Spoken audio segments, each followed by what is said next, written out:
asalaamu calaykum waraxmatullaahi wabarakaatuhu dhammaan daawadayaasheena sharafta leh ee ku xiran janalkeena. waxaa qur-aanka kariimka ah dhexdiisa la inoogu xusay ama la inoogu sheegay qisooyin aad u fara badan, kuwaasoo inoo xambaarsan waanooyin iyo cibraqaadashooyin aad u wanaagsan, iyo taxdiir iyo digniin la inooga digayo in aan ku dhacno khaladaadkii iyo arrimihii ay ku dhaceen ummadihii inaga horreeyey. qisooyinka qur-aanka kariimka ah dhexdiisa la inoogu xusayna waxaa ka mid ah qisadii bilcaam ibnu baacuuraa oo ahaa addoon wanaagsan oo ka mid ahaa wadaadadii reer banu israa'iil. wuxuu ahaan jiray wadaad mustajaabu dacwa ah ama ducadiisa la aqbalo, balse ugu dambayntii wuxuu doortay waddadii shaydaanka, wuxuuna ku gaaloobay rabbigiisa subxaanahu wa tacaalaa. haddaan qisadan bilowgeeda ka soo bilowno, wuxuu yidhi alle subxaanahu wa tacaalaa: watlu calayhim naba'a aladii aataynaahu aayaatinaa fansalakha minha faatbacahu ashaytaan fakaana min alghaawiin walow shi'naa larafacnaahu biha walaakinahu akhlada ila alard wattabaca hawaah famathaluhu kamathali alkalb in taxmil calayhi yalhath aw tatrukhu yalhath dhalika mathalu alqawmi aladiina kadabuu biaayaatina faqsus alqasasa lacallahum yatafakkaruun. bilcaam ibnu baacuuraa wuxuu noolaa xilligii nebiyullaahi muusa calayhi assalaam. wuxuu ahaan jiray wadaad ka mid ahaa wadaadadii reer banu israa'iil, wuxuuna cilmiga ka bartay kaliimullaahi muusa calayhi assalaam. nebi muuse ayuuna towraad ka bartay oo ka xifdiyey oo ka fahmay ilaa uu ka noqday nin aad u cibaado badan oo ducadiisana la aqbalo. wuxuuna ahaa nin garanayay ismullaahi alacdam, kaasoo haddii alle subxaanahu wa tacaalaa lagu baryo uu alle ducada ajiibayo subxaanahu wa tacaalaa, oo qofkii wax ku weydiistana uu alle siinayo subxaanahu wa tacaalaa, ilaa uu ka mid noqday dadkii ugu cilmiga badnaa reer banu israa'iil. balse nasiib darro, ugu dambayntii bilcaam ibnu baacuuraa ayaa waddadii xaqa ahayd ka lumay oo alle ku kufriyey oo ku gaaloobay, kadib markii uu ka mid ahaan jiray mu'miniintii ugu cibaadada iyo suhdiga badnayd arlada. nebiyullaahi muusa calayhi assalaam ayaa wuxuu bilcaam ibnu baacuuraa u diray reer madyan si uu ugu soo yeero towxiidka iyo in ay alle rumeeyaan oo ay alle caabudaan subxaanahu wa tacaalaa. balse reer madyan ayaa ka diiday in ay qaataan oo ay raacaan dacwadiisa. kadibna waxay reer madyan ka baqeen in uu la dagaalamo nebiyullaahi muusa calayhi assalaam oo dhulkoodana ay ka qabsadaan reer banu israa'iil. markaas bay reer madyan waxay bilcaam ibnu baacuuraa ka codsadeen, maadaama ducadiisa la aqbalayo, in uu nebiyullaahi muusa iyo qowmkiisaba uu ku habaaro in ay halaagsamaan. markaas buu wuxuu bilcaam ibnu baacuuraa ku yidhi: war hooggiina maxaad ila doonaysaan? haddaan sidaas sameeyo waxaan noqonayaa qof adduunyo iyo aakhiraba ku khasaaray. balse waxay reer madyan ninkan ku kediyeen maal iyo xoolo aad u fara badan, waxayna u soo bandhigeen wax walba oo uu ku haminayay si uu uga tago nebiyullaahi muusa calayhi assalaam dacwadiisa oo uu dhexdooda ugu noolaado isagoo taajir ah oo sayid ah. kadibna nebiyullaahi muusa calayhi assalaam ayaa arrinkaas maqlay, markaas buu wuxuu go'aansaday in isaga iyo qowmkiisuba ay dhulkaas aadaan si ay dadkii halkaas degganaa ugu soo yeeraan alle subxaanahu wa tacaalaa xaggiisa, waxayna soo degeen meel u dhowayd reer madyan. kadibna reer madyan ayaa markii ay arrinkaas maqleen waxay u soo carareen bilcaam ibnu baacuuraa iyagoo gargaar ka dalbanaya, waxayna ku yidhaahdeen: waxaa yimid muuse bnu cumraan, wuxuuna doonayaa in uu nala dagaalamo oo uu dhulkeena inaga saaro, innaguna waxaan nahay qowmkaaga. markaas buu wuxuu Bilcaam ku yidhi, haddaba maxaan samaynayaa anigu? markaas bay waxay ku yidhaahdeen, adigu waxaad tahay nin ducadiisa la aqbalo ee Muuse iyo qowmkiisa ku habaar in ay halaagsamaan. markaas buu wuxuu ku yidhi, wayxakum, kani waa rasuulkii Alle, kuwaanina waa qowmkiisa, sidee baan ku habaaraa? idinku halaag baad igu waddaan.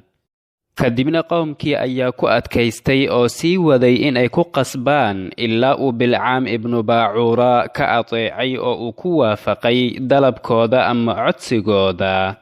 kadibna Bilcaam ibnu Baacuura ayaa wuxuu fuulay dameerkiisa si uu u aado buur uu dhexdeeda ku soo habaari lahaa nebiyullaahi Muuse calayhi salaam iyo qowmkiisa si ay u halaagsamaan.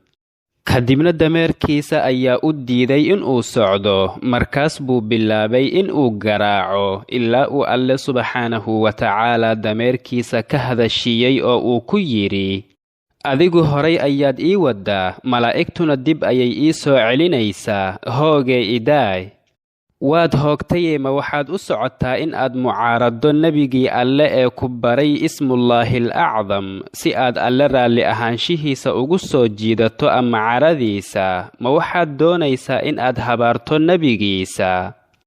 kadibna Bilcaam ayaa intuu dameerkiisa ka soo degay qowmkan u soo jeestay oo ku yidhi, haddaan sidaan sameeyo waxaan noqonayaa mid adduunyo iyo aakhiraba ku khasaaray. kadibna waxay ku kediyeen xoolo iyo maal aad u fara badan ilaa uu ku waafaqay oo uu ka oggolaaday dalabkooda ama codsigooda. markaas buu intuu buurta dusheeda fuulay wuxuu bilaabay inuu habaaro nebiyullaahi Muuse calayhi salaam iyo dadkii la socday. kadibna Alle ayaa subxaanahu wa tacaala Bilcaam u carooday caro aad u adag. markaas buu mar walba oo uu damco inuu nebiyullaahi Muuse calayhi salaam iyo qowmkiisa shar iyo jab ku habaaro, wuxuu Alle subxaanahu wa tacaala habaarkaas carabkiisa ugu beddelayay ama uu ku xawilayay qowmkiisa. sidoo kale mar walba oo uu doono inuu qowmkiisa khayr iyo guul ugu duceeyo, wuxuu Alle subxaanahu wa tacaala ducadaas carabkiisa ugu beddelayay nebi Muuse calayhi salaam qowmkiisa, markaas bay khayrka iyo barakadu ku soo degaysay nebiyullaahi Muuse calayhi salaam qowmkiisa. kadibna reer Madyan ayaa markii ay arrintaas ogaadeen intay u tageen waxay ku yidhaahdeen, wayxaka yaa Bilcaam, ma iyaga ayaad khayr iyo guul ugu ducaynaysaa, innagana shar iyo jab ayaad inoogu habaaraysaa? markaas buu Bilcaam ku yidhi, wallaahi waan ogahay, balse waxay arrintaasi ku dhacaysaa si aanan doonistayda ahayn, ee maxaan sameeyaa? markaas bay ku yidhaahdeen, ma sidaan ayaad nagu fiirsanaysaa? haddaba innaguna maxaan samaynaa? markaas buu Bilcaam ku yidhi, dartiina ayaan adduunyo iyo aakhiraba ku khasaaray, waddo kalena iima furno, waxaa ii furan oo keliya in aan makri iyo dhagar iyo xeelad isticmaalo. dhagar iyo xeelad ayaan isticmaalayaa, waana dadaalayaa ilaa aan ku guulaysto in ay halaagsamaan reer banu Israa'iil. kadibna wuxuu yidhi, haddii ay reer banu Israa'iil macaasi galaan, Alle waa uu dullayn doonaa, wuxuuna ku soo dejin doonaa cadaab aad u daran. kadibna Bilcaam ayaa wuxuu keenay fikrad ahayd in ay dumarkooda aad u qurqurxiyaan oo kadibna ay alaab u dhiibaan oo ay u diraan reer banu Israa'iil, iyo in mid walba oo dumarkaas ka mid ah aysan diidin nin walba oo quruxdooda ku fidnooba oo xumaan ka dalbada. wuxuuna dumarkooda ka codsaday in ay oggolaadaan in ay ka sinaystaan reer banu Israa'iil raggooda si ay caasiyiinta uga mid noqdaan, oo kadibna uu Alle subxaanahu wa tacaala ugu soo dejiyo cadaab aad u kulul. kadibna waxay Bilcaam qowmkiisu sameeyeen sidii uu ku amray.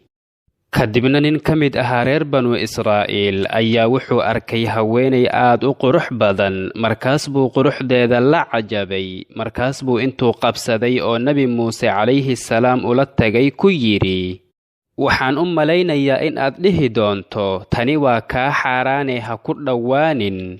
markaas buu nebi muuse calayhi salaam ku yidhi, haa, waa kaa xaaraan ee ha ku dhowaanin. markaas buu ninkii wuxuu yidhi, wallaahi middaas kuguma ateecayo nebigii ilaahayow. ninkaas ayaa nebigii alle amarkiisa intuu diiday haweenaydaas watay oo faaxisho la soo sameeyey.